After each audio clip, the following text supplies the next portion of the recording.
안녕하세요. 백형진입니다. 솔루션 33번째 에세이 작성에 대한 설명을 진행하도록 하겠습니다. 들어오시면 시작하기를 눌러주시면 되고요. 비번은 7080입니다. 한 달에 한 번씩 비밀번호가 변경되기 때문에 비밀번호를 꼭 확인해 주시면 감사하겠습니다.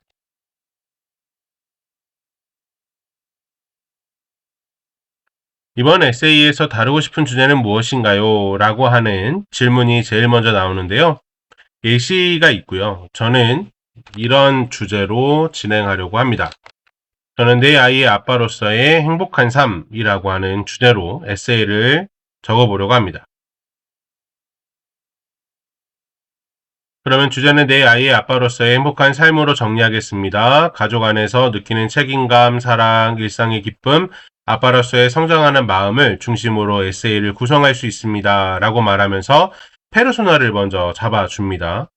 이 에세이를 쓰는 사람의 어떤 상황인지, 어떤 사람인지를 이야기하고 있어요. 저는 저의 페르소나를 그대로 정리해서 넣어보려고 하겠습니다. 저는 내 아이의 아빠로서 하루하루를 살아가지만 집에 들어가면 아이들과 아내의 환대로 인하여 다시 마음에서부터 회복을 받는 너무나 행복한 가정의 가장이다라는 페르소나를 설정하려고 합니다.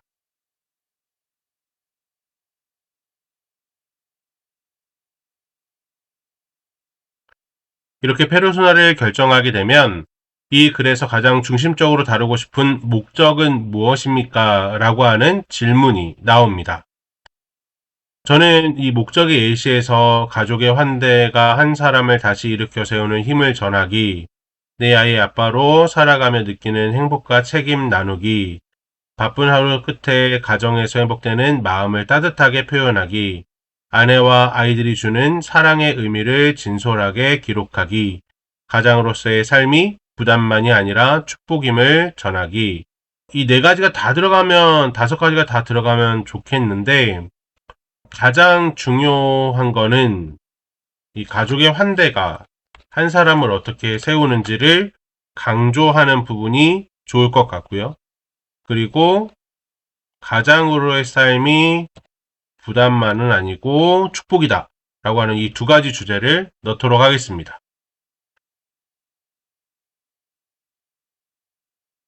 목적은 하나로 통합해 이렇게 확정하겠습니다. 가족의 환대가 가장의 삶의 부담이 아니라 축복으로 느끼게 하는 힘이 전하기. 너무 잘 정리해 줬네요.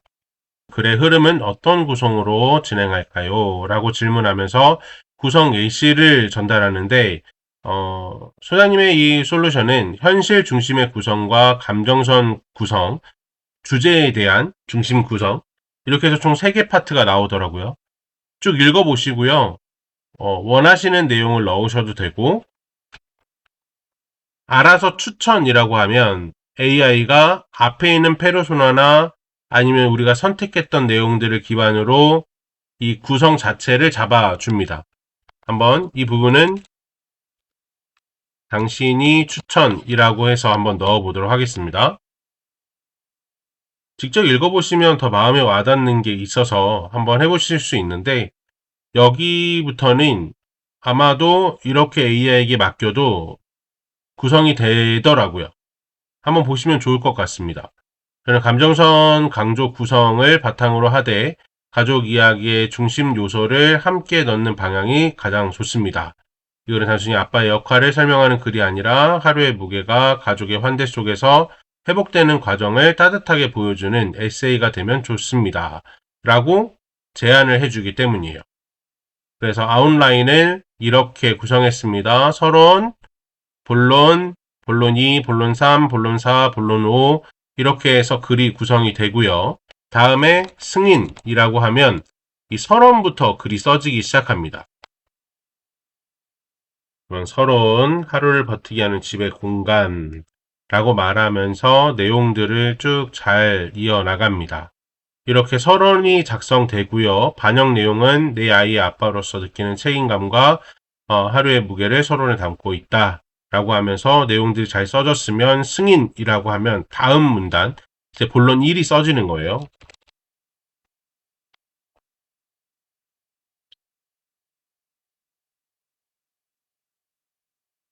자, 이렇게 본론 1이 써지면 내용을 한번 쭉 읽어보시면 좋고요. 내 아이를 사랑한다는 것은 매일 사랑의 크기만큼 책임이 크기도 함께 느끼는 일이다. 아이가 한 명일 때의 기쁨과 책임이 있고 둘일 때의 분주함과 감사가 있으며 셋과 넷이 되면서 가정은 더 깊고 풍성한 세계가 된다. 이렇게 제한되는 이야기보다 나의 이야기를 가지고 에세이를 쓰는 게 가장 좋은 부분인 것 같습니다. 지친 하루 끝에 집으로 돌아가는 마음, 하루를 마치고 집으로 돌아가는 길에는 여러 감정이 함께 따라온다. 일을 마쳤다는 안도감도 있지만 동시에 몸에 남아있는 피로와 마음속에 정리되지 않은 생각들도 있다.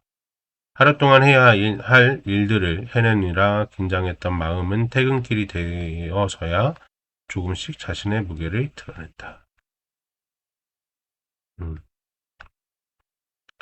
반영 내용도 이렇게 잘 반영이 됐고요. 아내와 아이들의 환대가 주는 회복.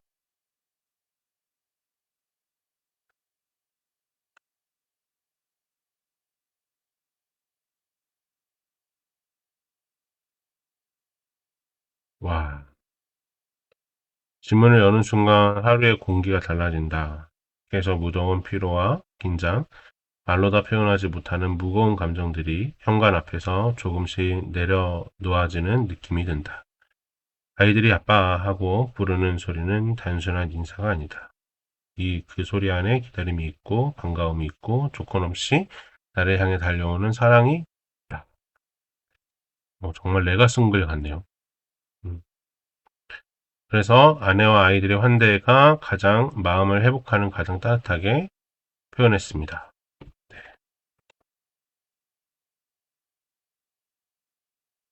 본론 4. 가장의 삶이 부담에서 축복으로 바뀌는 순간. 가장의 이름은 때때로 책임의 언어로 가장 먼저 다가옵니다. 해야 할 일, 지켜야 할 자리, 감당해야 할 무게가 먼저 떠오르죠. 내 아이의 아빠로 살아간다는 것은 내 삶이 나 혼자의 것이 아님을 매일 배우는 일이다. 글을 정말 잘 쓰네요. 수장님이 언급한 대로 클로드보다 GPT가 글을 더 잘 쓴다라는 느낌을 저도 받고 있었는데 이 부분은 진짜 너무 잘 쓰네요. 진짜.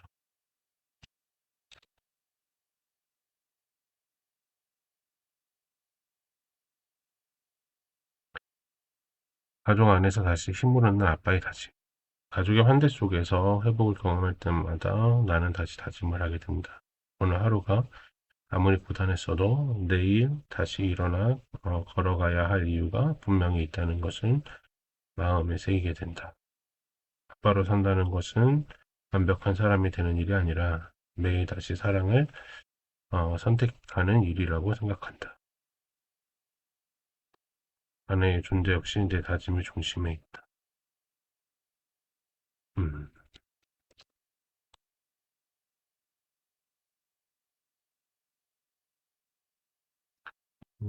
계속 나와 있는 대로 이제 승인해 주시면 처음에 이 GPT가 어떤 형태로 진행을 하겠다라고 제안하는 대로 쭉 진행이 되거든요. 흐름을 결론에서 정리했습니다. 서론부터 본론까지 이어진 책임, 피로, 환대, 회복, 축복의 흐름을 결론에서 정리했습니다. 가족이 가장을 다시 일으켜 세우는 힘이라는 핵심 메시지를 강조했습니다. 라고 다 반영이 됐다라고 얘기하고요. 그러면 여기서 승인을 누르면 그냥 이 글이 끝나는 게 아니고요. 소연님의 이 GPTS는 한 번 더 이거를 개선하는 총 3가지를 제안을 하거든요.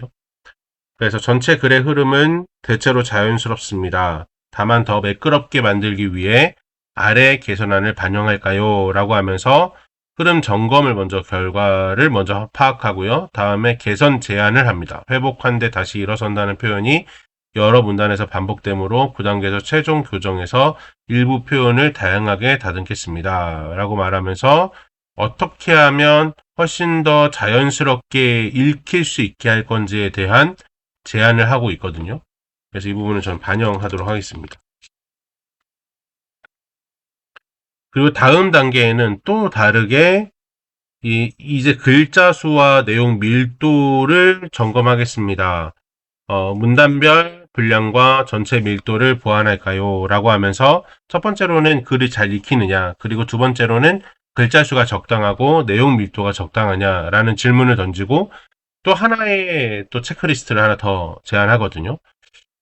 전체 글과 서론 본론 1에서 5 결론까지 균형 있는 구성이 되어 있다. 전체적으로 다 좋게 되어져 있지만 제안을 보면 본론 2에서 집으로 향하는 길 현관 앞에서의 마음을 가다듬는 장면을 조금 더 생생하게 보완하겠다. 그쵸. 이게 너무 좋은 제안이네요. 이거 반영하지 않을 이유가 없네요. 네.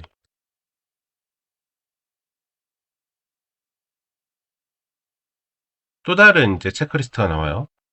이제 전체 글과 수혜와 문단 분량을 한 번 더 점검하겠습니다. 확장이 필요한 문단 9단계에서 보완할까요?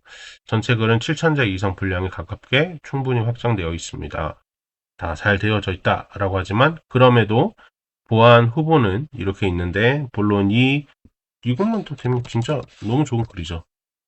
이렇게 체크리스트 3개를 선택하고 나면 다시 이 솔루션이 제안을 하거든요. 소제목을 이렇게 제안을 하고 그리고 반영 내용을 이렇게 제안을 하고 승인을 하면 이제 교정이 다시 들어가요. 그래서 서론부터 다시 써지게 되거든요.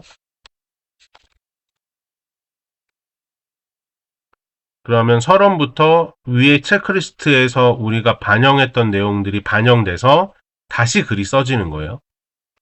자, 그리고 모든 글을 다 쓰면 다시 최종적으로 하나의 글로 묶어서 제공을 해줍니다.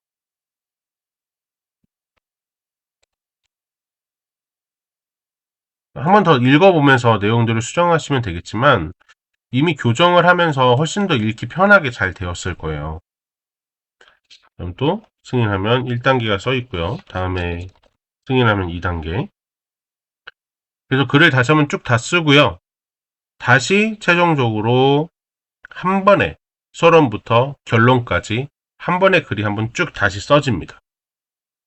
그렇기 때문에 다시 또 이거를 막 조합하고 이럴 필요가 없이 이 과정만 지나면 최종적으로 한 번에 다 써지거든요. 그러니까 이제 사용자에게 있어서 다시 재취합을 해야 되는 어려움이 없게 되는 거죠. 그래서 첫 번에 한 번 쓰고 끝나는 게 아니라 체크리스트 3번을 통해서 교정을 보고 다시 교정 본 분을 다시 글을 쓰고 그리고 그거를 다시 취합하는 게 아니라 알아서 취합해서 복사해서 붙여넣기만 해도 될 만한 내용으로 구성이 돼서 나옵니다. 본론 4까지 다시 썼고요. 자, 이제 다시 승인하고요.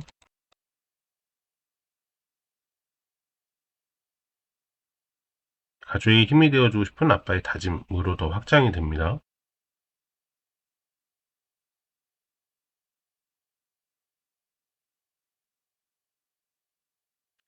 자, 여기서 승인 이렇게 하겠습니다.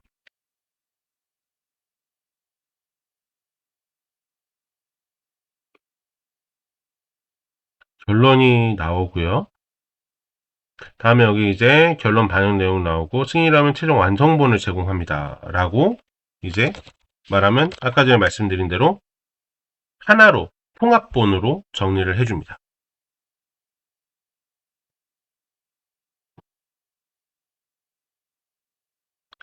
이렇게 서론 하루를 버티게 하는 집이라는 공간 하면서 쭉 나오고요. 본론 나오고 이렇게 하나로 쭉 정리가 돼서 나옵니다. 그러면 밑에 있는 부분 복사하기만 누르셔가지고 에세이를 공개를 하시면 너무 좋겠죠.